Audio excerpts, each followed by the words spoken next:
Thank you to all the speakers. Significant and innovative cross-border collaborations are and most likely will be extremely crucial in achieving sustainability goals. Now the speaker session is over, and I would like to announce a panel discussion. And I would like to introduce the moderator of the second panel, Peter Lang. He is a former professor of architectural theory and history at the Royal Institute of Art, Stockholm, where he founded his R-Lab, a postgraduate research platform that continues as an independent research program, R-Lab non-aligned, based in Rome. Previously, he was also an associate professor at the College of Architecture at Texas University. Peter Lang has written and curated a number of projects, and he has been a member of the Rome-based urban arts research group Stalker since 1997. Welcome, Peter.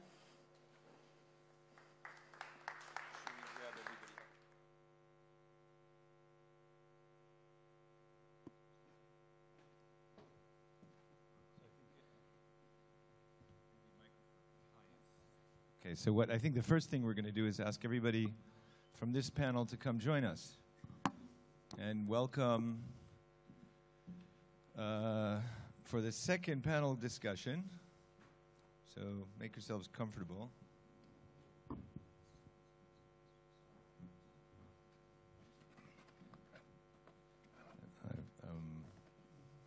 1, 2, 3, and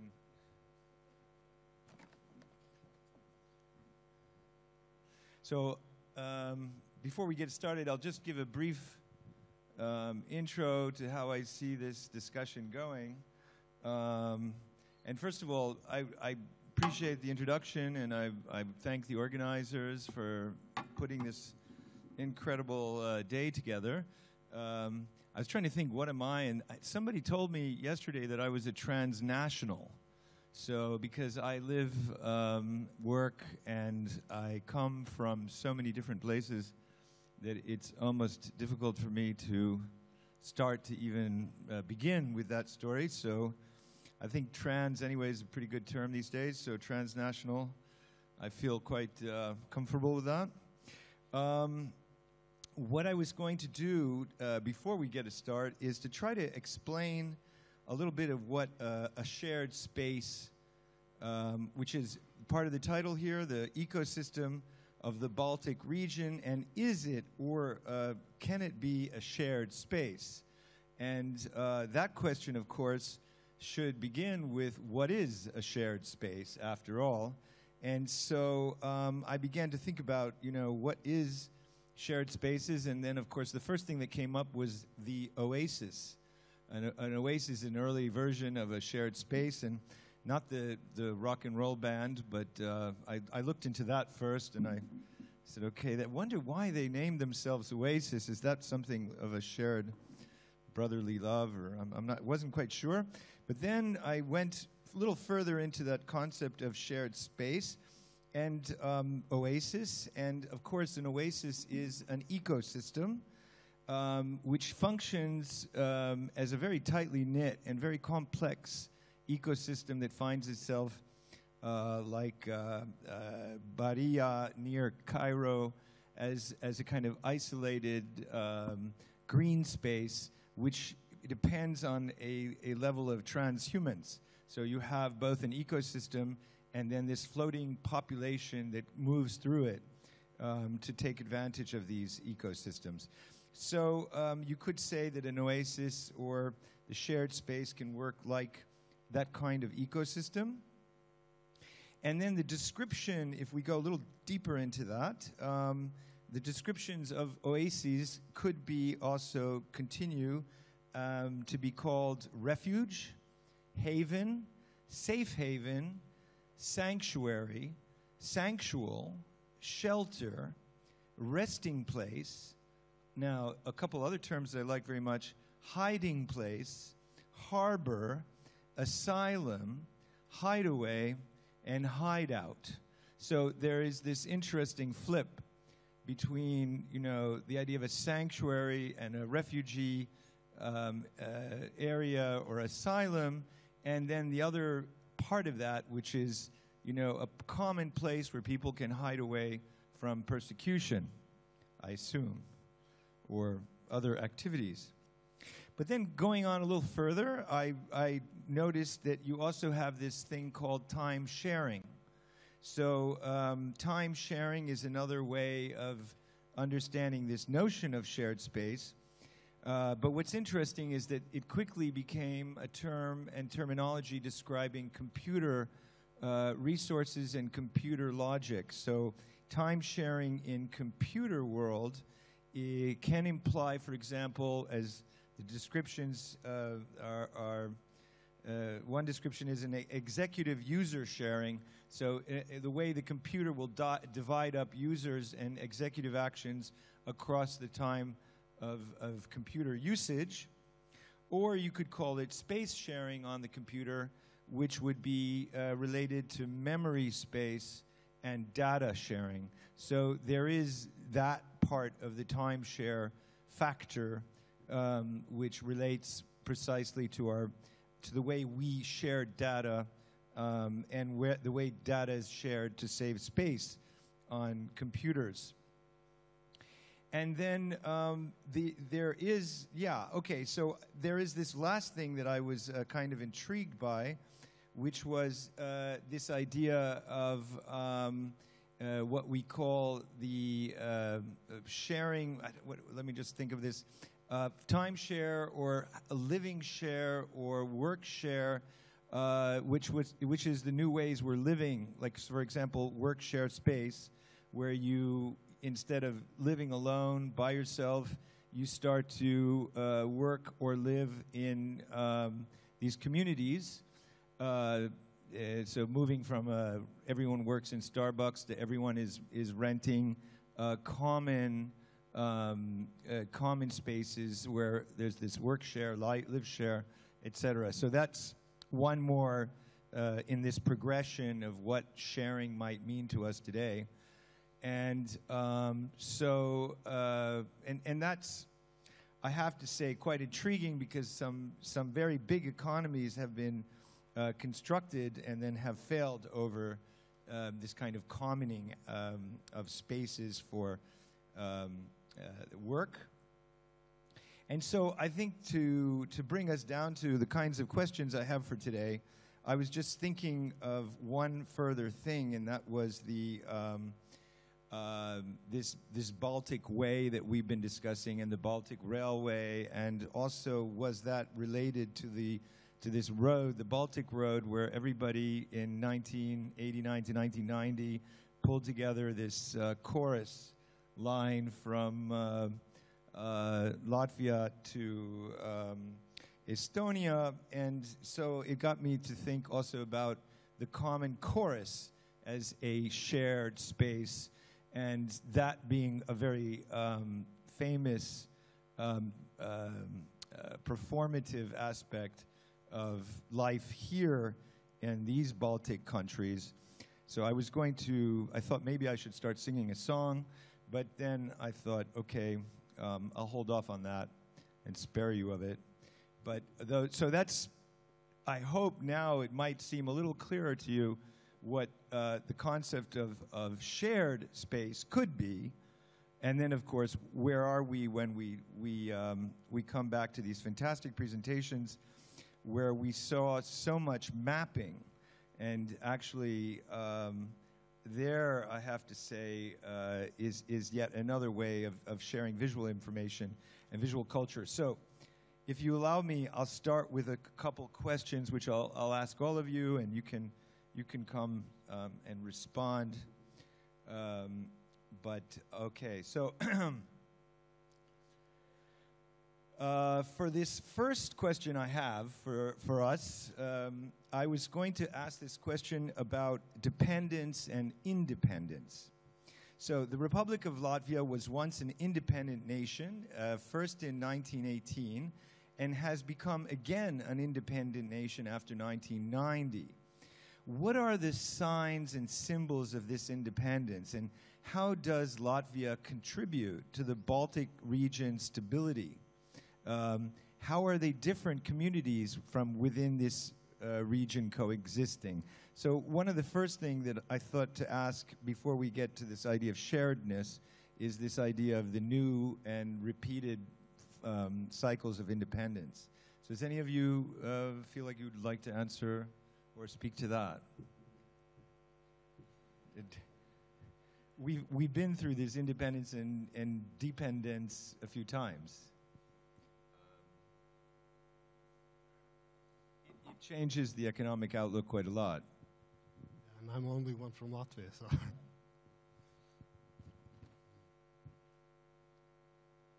So I think for me it's hard to judge about the previous independence and also what came after it. But if I relate to the part of the question why it's important, how it's important in future to stay independent, so and considering economical aspects, so I think it's very, very important that this economy is integrated in broader region to stay independent, because obviously if you are not doing well economically, then you have much more pressure on social level, so and it will rise, escalate the problems we could have. So that's why I think it's currently we are on good ground to develop, and on the time going on also settle the social questions, integrate better. So would a broad network legitimize an independent state as opposed to closing it down or retreating within its borders? I mean, that would be the next question. Does independence imply different networks to the outside than there were in the past? I think you might see where I'm going, because in the Soviet period, there was a whole different business culture and a whole different business network. And then with the independence, the shift has been going towards the European and Baltic networks. So I guess if we define independence as that how we can execute our free will and actually take on our duties and select our partners. So from such perspective, I think independence definitely means that we can choose our partners and countries we work with. So and I think as country we have definitely chosen Western side at the moment. And we had transition period from east side, and also economical ties still are quite strong, but they are shifting away from east to west much more, especially after last few years. Mm-hmm. Okay, Jonas, would you? I think the problem of self kind of definition is resolved by not having some kind of outside forces implementing the modernist project on you. So in a way, like you can have in a way like freer hands to deal with the failure of modernism. No? So in a sense that we live in a consequence of modernism. Climate change is a consequence of modernization. So in a way, like we can have this discussion, which you wouldn't be able to have in the Stalinist time. Maybe there were more open moments, like perestroika. Well, you see, in a way, like when perestroika came about, as I was telling the story about phosphorite walls, people could discuss. Things could be public, could become public, and that actually really aligned everyone in a completely different arrangement. The assemblies were forming in a different way, and that really was the kind of background of independence movement. Whether old power structures were discarded or not, the collapse of Soviet Union is a set of very smooth transitions. There is a price to pay for the freedom in that sense. So then some of these people retained power in their hands. Lithuanian President Algirdas Brazauskas was like 2 times president and prime minister. He led Lithuania to NATO in European Union, but he was the head of Communist Party. Also, he took part as a chairman in infrastructure projects. So you know, these figures, they were like very sort of hybrid figures who managed to kind of retain their influence, but somehow, okay, that was maybe the price, you know, to pay for non-violent dissolution of this, the very complex power struggle that was happening. So I think, like, yeah, independence is in transition, and we acquiring more independence, I hope, if we like really tackle these like infrastructural questions, you know, if they are open, we understand publicly what are the undertakings, what is regulation, what is to be done in a way, then we can discuss, no? Yeah, well, because you had the command society versus the demand society, and I think the command, it made things simpler when you had to put a railway system through, you know, 5 regions, and I think that this kind of default mode that we're in now, and I mean that could be a question for you, is, you know, people have to voluntarily put this thing together. How do you see that happening from the difference that these grand projects were produced before and the grand projects being produced now? I'm not really good in politics in that sense. I wouldn't even divide it in that way, that before and now. If you are talking about the independence, then the first thing pops in mind is sort of that, like, the networking. Is it the cultural? Is it economical? It doesn't matter even. It seems to me that as soon as you are cutting yourself away from this kind of networking, sooner or later you will find yourself in a situation that you cannot provide yourself, so somebody else has to come and pay your bills. So in order to be self-sustainable in any kind of sense, it is important to be connected.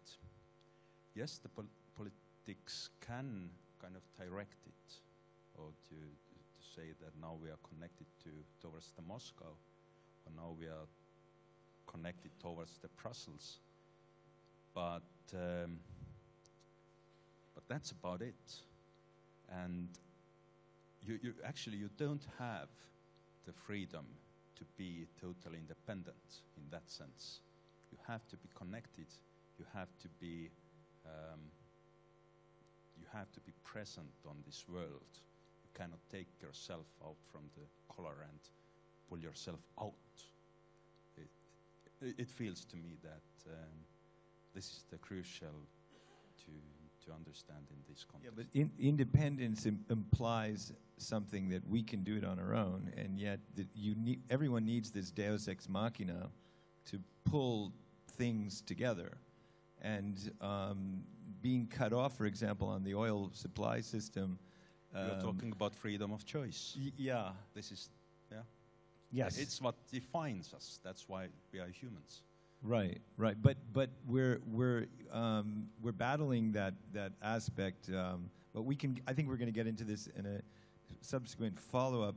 I mean, if I can push this question a little bit to you, you're not so much from this region, but having studied the borders, that's been another extremely flexible definition of this area, because the borders have been shifting constantly in this region and in its neighboring regions. But you showed us many different typologies of borders. So how do you look at the border story in this area? Or well, I'm not really an expert of this area, not even the Arctic itself, but I was thinking when you asked the question about independence, that actually what I was trying to do with my project was to show that this kind of reasoning, the idea of always bordering things, is actually counterproductive in the Arctic, and maybe it could be the same could be said here, I don't know, but in the Arctic region, individual thinking is not helping to solve climate change issues, because everybody thinks about their own portion, about their own gain. And while climate change is an issue that's global and cannot be solved nationally, so I have no idea if the same kind of reasoning can be applied to the Baltics. But Yeah, yes, you can. Go on. There's also, I mean, to add is a question of dependency. You know, what object you put for everyone to be dependent on. So we should not forget that EU comes about as a coal and steel industry regulation for the tax union for coal and steel industry. That was the cause of many conflicts in history. But then it kind of comes with the realization that if we share this and we can regulate it in a way, that spatial model could generate dependencies. We reshape our dependencies in a way that we are mutually gaining something out of this. And that's also the question of dependency is in a way attached to independence. No? Yeah. So yeah, you would hope that there's some utopian level to this, and I think that in solving climate change, that's certainly what we would need to push for. But I think that we're getting. My next question was this question about big neighbors. So relations with Scandinavia, the Scandinavian countries, and with the European Union, and how are today's relations with the regional neighbors evolving? And specifically, how is Sweden the biggest economy in this region, or just across the pond, or the Baltic? Seen from this side of the Baltic, and are these countries growing closer, or are there market imbalances in this relationship between the big, let's say, economies which have already brought their banks here? They've already brought many of their hotel and service industries over here. So is this equalizing, or is this setting up imbalances?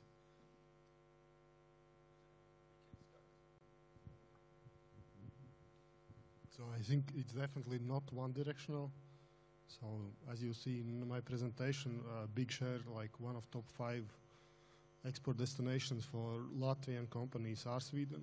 So, and also our biggest market is Swedish market. And I think some of companies actually in Sweden, maybe local companies, have exited the market because of companies coming from Baltic states.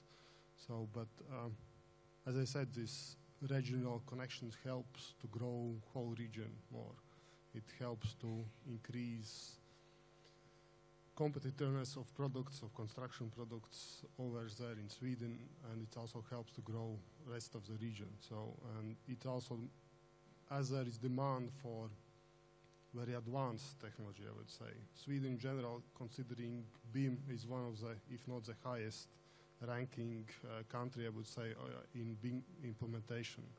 So, and if we can participate in the market, share the technologies, and also implement them here, so the whole region could benefit. So it could be a good big brother instead of a disciplinary, or...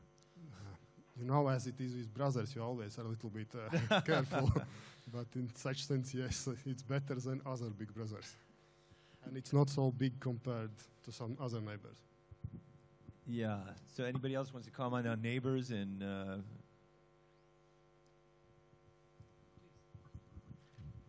Coming down to the maps, actually, I really love your term pond, because actually this pond is something which is connecting us, and the water is the same, basically. And I feel that this is sort of one of the major shifts what we have felt in our lifetime, how this artificial border which was drawn, called Iron Curtain, which was cutting away this another side of the pond for us, is suddenly disappeared, and only now, which is like 120 years ahead, we are starting to fully understand the potential, and maybe the businesses were ahead leading us, but as on terms of personal level, for instance, if you are taking the Estonian Western Archipelago, and if you are taking your boat, then Tallinn is 3.5 hours from Saaremaa, and Stockholm is 4. So basically, this pond is connecting us more than maybe we even realize at the moment. So that's pretty positive. I mean, as someone who's lived 6 years in Sweden, it was astounding to me how little a cultural exchange exists between these two countries, not economic, but cultural. And that I discovered mainly in that it must have been that there was this kind of opaque area up until 1989 that most Swedes and others in that region were not really coming to vacation in these proximities, but we're going down to Mallorca or to Ibiza or other places. And I found that my explorations here were quite telling. I was finding this area, while I was living in Sweden, to be really new grounds and extremely exciting. Whereas I found that it was actually astounding that more Swedish people weren't curious to see what this area had become. But I'm hoping that this is changing and evolving as well, that there's going to be more cultural exchanges, not just economic. So, I mean, that was an observation that I made. One related thing, of course, is labor force, and that's a question that came up because there is a worry about, and there is this concern, and there's a history of labor forces and exchanging populations that is pretty critical to this region. That's part of the history of this region, the long history of this region, and which might be an issue if lots of construction and lots of new infrastructural work were to be undertaken again, or let's say if a big building process. Does this region in the Baltic, Latvia, Estonia, Lithuania, do they have the manpower to push ahead, or is there sufficient populations here, or would there have to be an opening up of populations coming in for work? Yeah. The answer, I can't answer for Latvia or Lithuania. You have to help me here, but in Estonia we cannot get without Ukrainians. So yes, so it has to. You're opening up, yeah. So we have offices in Paņevežas. We have offices for engineers in Minsk. So we have people more from Lithuania, I think, working in our company, some Ukrainians as well. So we are opening up, but I think it's important that what we are opening up is more for high-skilled workers and for this import of blue-collar workers. So in some extent, I think it's happening and it will happen, but I think the technology should also grow more.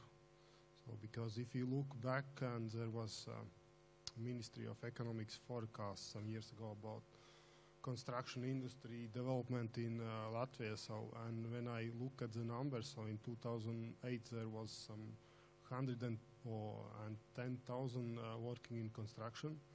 So in 2010 it was less than 60,000, and it was predicted that the construction quantities will come back in the same amount. So, and my question is simple: so where we will get those 50,000 people? I don't see that it's possible at today's situation in our Baltic countries to take out additional in each country. So together 150,000 people additionally, as already unemployment rate is lowest in ever, actually. Not only in like last 10 years, but ever. So I think there will be some import, but I hope that we will manage to balance the skilled workers and technology development.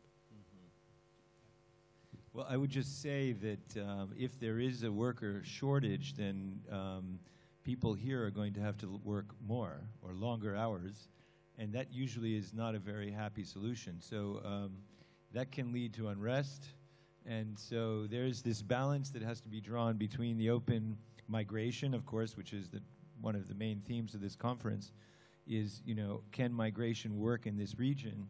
And I think it's not so simple because currently all the workers have a lot of choice. So if we will force them work too much and not pay enough, they will go to another competitor here, or they will go to Berlin, they will go to London, whatever. So for person from Daugavpils to come to work to Liepāja, it's the same amount of travel in time, so as to go to Stockholm or Berlin, whatever. So for me to get to my Berlin office and get back is the same travel to Liepāja and back. There is no difference. yeah, okay. Well, this is going to be an interesting. Okay, well then I'd like to open up to questions, but I have written down one more question. You know, what kind of futures are possible? So. So is there sufficient collective spirit to overcome the challenges of climate change, depleted resources, and related economic transformations? And what is the future health of this environment? So that is to say, the natural environment. That would be one question I have. So can we picture a future in which there is more cooperation and more you know, concern for the environment? And then the second question here is, can you see a day when people from all over the world would want to come to live in this region for reasons that it's just working very well? Now, the point I make is that you could buy an apartment here and in Riga, and in 45 minutes on the old-fashioned airplane, you could be in Stockholm if you needed to work there 3 days a week. So what is preventing people from looking at this area as an area that could become a nexus or a hub in the next 50 years as opposed to elsewhere? So what would need to be done to create an environment like that? And I think transport we were covering, also the problem with toxicity and the way the environment is being used. But, I mean, does that sound outlandish to look at this region as something, a place where, like Berlin or like London was, that everybody begins to consider life here? I mean, I see also you might. Okay. Yes. I think you're bringing up really interesting topic. We just yesterday evening we discussed over the glass of beer similar things. The questions how we should answer to the climate change in this region. And for instance, one of the reasons why people would love to come in the future to our region is tourism. We realize it. We saw some slides today which were really good in that matter. And tourists would like to see the thing what we have, untouched nature. Right. Now we are moved over to the construction industry. In order to answer the challenges in construction, we have to diminish the usage of the concrete and steel and use more timber. We all understand that, to accumulate the CO2. So that demands that we would cut the forests.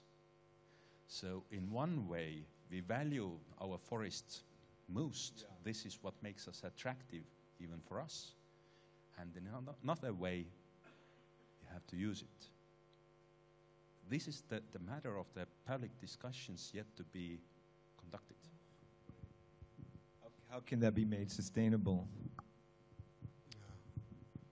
I think first for wood and timber technology to take over, like in general, it's still the technology has to be developed. So, and I think it's the technology development rate when you transfer, it will be slow enough to get your forest industry up to the task to actually produce a lot of wood. So, and also traditional materials will become, because of this pressure of environmental pressure, much more CO2 friendlier. steel is not really the friendliest CO2 material or concrete in neither. But still already, for example, we have projects where we use 80% steel is recycled. There is also for concrete, there are a lot of new recipes coming in where you use a different kind of materials to get the CO2 level down. And I think the pressure that, especially that across the pond, there is this pressure for those materials and they are ready to pay. It also helps to develop these materials. It's like compared to Tesla, so it's very expensive product first, but it actually starts the industry. So I think it will graduate out because you will see more and more combinations of our steel, concrete materials with timber. And it's already, we have projects in Sweden when we build like part of building frame is concrete and steel, and the next studies are already in timber. So I think it will progress more. So actually I'm quite optimistic about that. Yeah, but a sustainable growth, yes. Jonas. Well, I guess remember the kind of title of our panel. It's about ecology, no? Let's remember Isabel Stenger's proposal to understand ecology of practices, no? And not in order that you make something new out of that ecology, but in a way like putting them in kind of cross relationship to each other. You just kind of make them better. So, timber industry should be better to address the needs, and it should evolve as well. So there are many practices and innovations which could be kind of developed better in non kind of linear way. I mean, I think that is a kind of we just need like radical imagination, radical inventivity in that sense, in a way to because it's like our region is a stack of many interests, no? So how do you connect them? Yeah. And we don't want it to be stagnant. We want to see things happen, but also because I think that Iran, I don't know whether to the extent that the Arctic is a huge draw, not only from an economic point of view, but there's great interest in I think this rail line taking people down from Finland to Europe could also be looked at as a rail line that takes people up to Finland and the Arctic, which could be used in many different ways, not just economic exploitation. So I don't know if you have, I mean, in your remapping of the world, whether you could see remapping this region too to fit that puzzle, or is it something? Well, definitely, especially because I'm actually interested in water as well as a connector.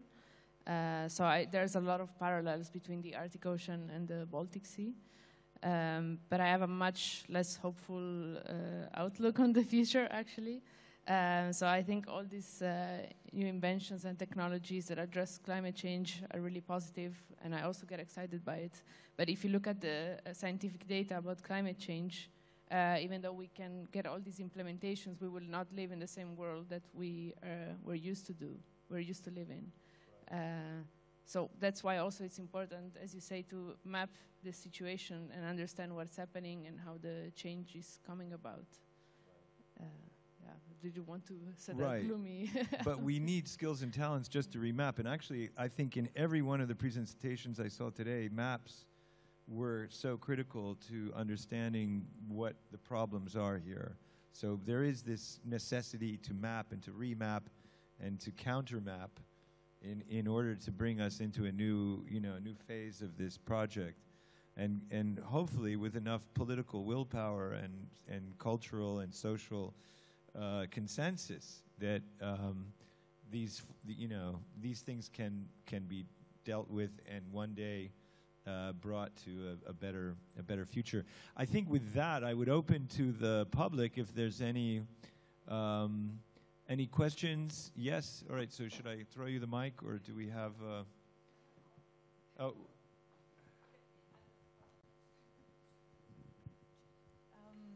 No, because first of all, I wanted to point out Irene's work and her comment about dismantling the borders, and maybe it's useful to do that. And we have actually back there standing a model, which is a project by two Swiss architects, and it's a project on the Baltic Sea, so it's kind of really linking to actually what you have been doing, where they researched all the kind of ship routes, all the flows, everything that's happening over there in a kind of this fluid territory. In the project, they are also marking out borders, because the Baltic Sea is actually divided in borders with lines, straight lines. So when you see these borders, suddenly you think, whoa, this looks really funny, because actually the water and the fishes, they move. And the borders suddenly have even less meaning than the meaning in a soil, or let's say in a kind of stratigraphy. So we have this big Baltic Sea as a common project to sustain some sort of a climate change ecology for the future, because it's getting more and more polluted. Then we have the Rail Baltic, which is crossing all the region. These big projects. However, we are not one superpower like Jonas, you were showing. Druzhba pipeline was possible and was done by Soviet Union, drawing it on a map from top-down line as a one large institution, I don't know if I can call it empire, and built as that, and placed in our minds through culture. It was Druzhba card, Druzhba cigarettes, Druzhba butter, whatsoever. So basically, the infrastructure became a culture, and therefore was also possible that actually it's constructed, and not only physically, but also in some ways mentally. And now I see this problem that we are kind of democratic states. Each of us has our own planning instrument, institutions built up in a kind of hierarchical way, how we do this. So how do we actually plan then in the end? What do we do with the Baltic Sea if each of us starts to act in a small corner of it and does like a fish protection or whatever? I mean, I cannot kind of be very precise about it. But I guess this is the big question of the space shared and how to deal with these big projects which we need for the future, apparently. That was just a comment. I'm not sure whom I can ask something, but I think your pointing out of dismantling the borders is very important, and maybe it's also about dismantling the borders in some sort of institutions or planning departments in a certain region in order to collaborate easier, or yeah, well, maybe you can comment on this.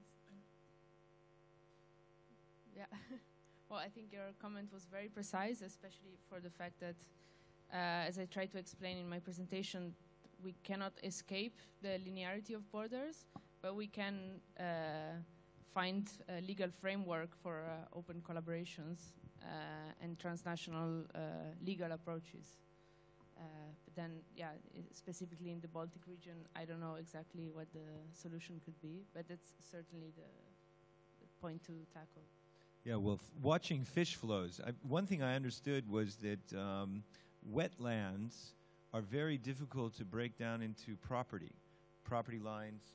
Anything that has water in it is very difficult to actually border, as probably with the ice and the glaciers as well. And what I realized is the draining of the wetlands, which was very common from the 16th century on, was an effective way of introducing property and property lines, and therefore attributing property to landed families who, of course, profited from that. So there's actually something good about this idea of returning to wetlands and returning to areas where properties cannot anymore be so clearly defined. So I know that there's quite a lot of those wetland regions in this area too, and curious to know whether or not returning them like the Dutch have been doing, recreating some of those eco-parks could be a sustainable project for the future in this region too. So I don't know if that's, but we can continue the questions. I did see. Yeah, yeah. We have a microphone here. There is cooperation on the ecology and the pollution and saving the Baltic Sea on a university level. I have a personal friend who's a PhD hydrobiologist here at the University of Latvia who's been working on that, and I know that Denmark was involved, but I don't know how vast it is and whether there's enough support. But they have been working together as long as I've been here, which is about 15 years. Right. Daniel, yes. Hello, thank you. I have a question to Irene. During your work, did you also came over that China is also, aspiring and saying we are not part of the Arctic, but we want to be part of that kind of share space, we may call it. And then the question to you, but also to the rest of the panel, do you think there is a possibility that, if China, in this case as a superpower, reclaiming, being part of the Arctic Club, that they're also having other kind of infrastructure plans? Because you were showing your plans, from another superpower once upon a time, and then switching over to the European Union superpower, and there might be other superpowers thinking about this region we don't even know it. And just referring also to the new Silk Road that China is building on a very big part of the planet. Yeah, well, actually, I find it quite funny in a way, in a sad way, that China calls itself near Arctic region as to kind of give itself the power to influence the Arctic. And they cannot legally claim sections of it, so they are investing a lot in the region. And I think the first commercial ship to cross the Arctic to reach Rotterdam was actually a Chinese vessel. But China is not the only country in Asia. There's also Korea and I think Japan that are really interested in the shifting scenario because of climate change. So indeed, it's a much more complicated issue than what I could show in my model. And many countries want to participate. China aspect. I didn't mention it earlier in my presentation, but actually about the Tallinn-Helsinki tunnel, the main issue or the main dispute at the moment is not about where this first stop should be located at. Only Aet, who is sitting over there, and then maybe I am talking about it. But the main dispute is around that behind Peter Vesterbacka is actually Chinese money. And they have already signed contracts and the money is there, at least Peter is assuring us.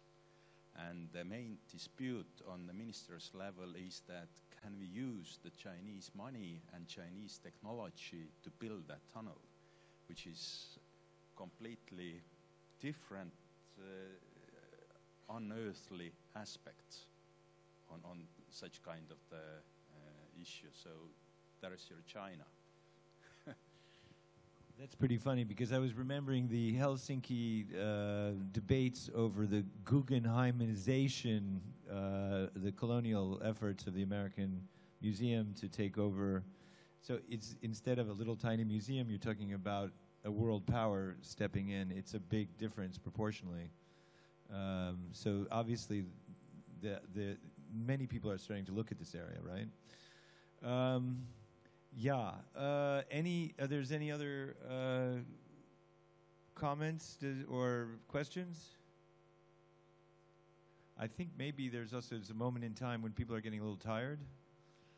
I would like to say, I would like to thank everybody here for this very interesting conversation and also for all this information that we've been gleaning. I do hope that this idea of migration and shared space is something that we can further, because for me, this idea of timeshare and work share and also Oasis is really, really a beautiful concept that could become very strong imaginaries. And of course, I can't wait for You guys are going to be organizing a course in the next day or two. Is there any chance we're going to have? No? Okay. Well, okay. Thank you very much. And yes.